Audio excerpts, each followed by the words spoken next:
గతంలో ఎన్నడూ లేని విధంగా కాంగ్రెస్ ప్రభుత్వం ఆరికటికలకు చైర్మన్ పదవి ఇవ్వడం జరిగిందని 75 సంవత్సరాల్లో ఎప్పుడు ఆరికటిక కులానికి అవకాశం ఇవ్వలేదని కాంగ్రెస్ పార్టీ సీనియర్ నేత చెకోలేట్ శ్రీనివాస్ అన్నారు. ఈ అవకాశం కల్పించిన సీఎం రేవంత్ రెడ్డి, పీసీసీ మహేష్ కుమార్ గౌడ్ మంత్రులందరికీ కృతజ్ఞతలు తెలుపుతూ గాంధీ భవన్లో వారి చిత్రపటాలకు పాలాభిషేకం చేశారు. కాంగ్రెస్ పార్టీ అంటేనే బీసీల పార్టీ అని ఆయన అన్నారు.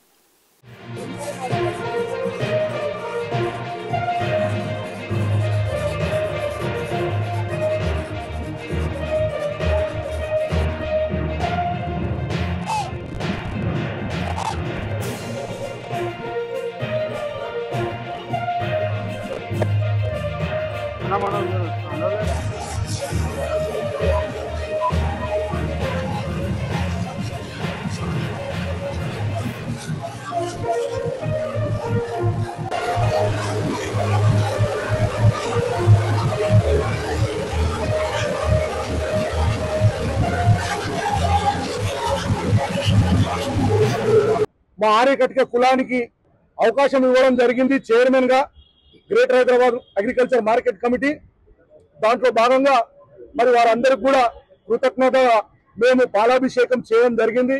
ఎందుకంటే గత 75 సంవత్సరాలలో కూడా ఆ రోజు నుంచి ఈ రోజు వరకు కూడా మాకు ఎటువంటి అవకాశం రాలేదు. మరి ముఖ్యంగా మాకు ఇచ్చిన ఈ అవకాశాన్ని మేము సద్వినియోగం చేసుకొని కాంగ్రెస్ పార్టీకి కానీ, రేవంత్ రెడ్డి గారికి కానీ, ఉత్తమన్నకు కానీ, మహేష్ గౌడ్ అన్నకు కానీ అందరూ కూడా మంచి పేరు తెస్తాం. మరి ముఖ్యంగా ఈరోజు తెలంగాణలో బీసీ సెన్సెస్ నడుస్తుంది. మరి ఆ బీసీ సెన్సెస్ వల్ల బడుగు బలైన వర్గాలు కూడా అందరూ కూడా బాగుపడతారు. మరి ముఖ్యంగా గ్రేటర్ హైదరాబాద్ లో ఇప్పటి వరకు కూడా ఇలాంటి పదవి ఎవరికి కూడా రాలేదు. కాబట్టి మా ఆర్యకటిక కులానికి ఈరోజు కాంగ్రెస్ పార్టీ అవకాశం ఇవ్వడం జరిగింది. మరి ముఖ్యంగా రేవంత్ అన్న గారు, ఉత్తమన్న గారు, మన పున్నమన్న గారు, మహేష్ గౌడ్ అన్న గారు, మరి వేం నరేంద్ర అన్న గారు అందరూ కూడా మాకు అవకాశం ఇచ్చారు. మరి ఇక్కడ ఉన్న వాళ్ళందరూ కూడా బడుగు బలహీన దళిత మైనార్టీ వర్గాలందరూ కూడా ఆ కమిటీలో పెద్దపీట వేయడం జరిగింది. మరి ముఖ్యంగా మేము రేవంత్ అన్న గారికి కూడా హృదయపూర్వక ధన్యవాదాలు తెలియజేస్తున్నాం. ఎందుకంటే మరి ఈ రోజు రాష్ట్రంలో గత 10 ఏళ్లలో కూడా కేసీఆర్ ప్రభుత్వం కానీ, కేంద్రంలో ఉన్న బీజేపీ ప్రభుత్వం కానీ మరి మా కులానికి ఎటువంటి అవకాశం ఇవ్వలేదు. మరి ఈరోజు రాష్ట్రంలో కాంగ్రెస్ పార్టీ రాగానే మాకు అవకాశం ఇవ్వడం జరిగింది.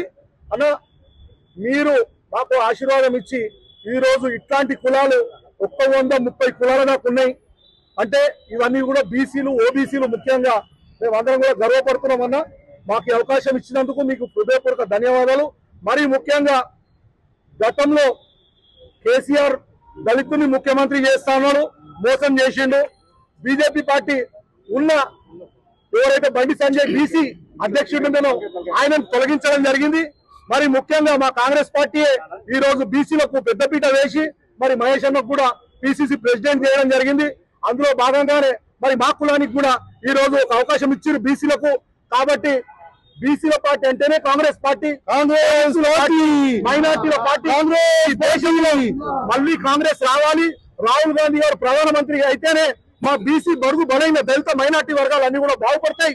ఇవాళ market committee, Hyderabad market committee ఒక ప్రతిష్టాత్మకమైన మార్కెట్ కమిటీ ఇవాళ బీసీలకు పెద్దపీట వేసిందంటే రేవంత్ అన్న గారి నాయకత్వంలోని కాంగ్రెస్ పార్టీ సర్కార్. ఇలా దాదాపు 60% మందికి 60% ఇలా బీసీల మార్కెట్ కమిటీలో అకాడమీ.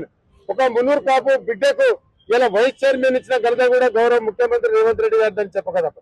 అదే విధంగా బీసీలకు పెద్దపీట వేసి అదే విధంగా ఈ రాష్ట్రంలో గతంలో సుప్రీంకోర్టు ఆదేశాలు ఇస్తే కేంద్ర ప్రభుత్వానికి మా దద్దమ్మ ప్రభుత్వం జనగణ చేపట్టామని అఫిడవిట్ దాఖలు చేసింది.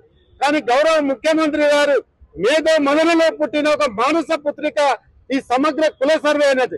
దీని వల్ల బీసీలకు చాలా మేలు జరుగుతుంది.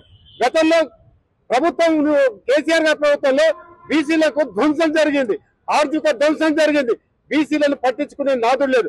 ఇవే గౌరవ ముఖ్యమంత్రి గారు 10 నెలల నుంచి బీసీల పక్షపాతిగా అన్ని విషయాల్లో బలహీన వర్గాలకు అండగా ఉంటూ, బలహీన వర్గాలు ఉత్పత్తి చేసే కులాలు కాబట్టి వాళ్ళందరికీ ప్రధాన ప్రాధాన్యత ఇస్తుంది. కాబట్టి నన్ను వైస్ చైర్మన్ చేసినందుకు పెద్దలందరూ కూడా మరొకసారి నా ధన్యవాదాలు, కృతజ్ఞతలు తెలుపుకుంటాను.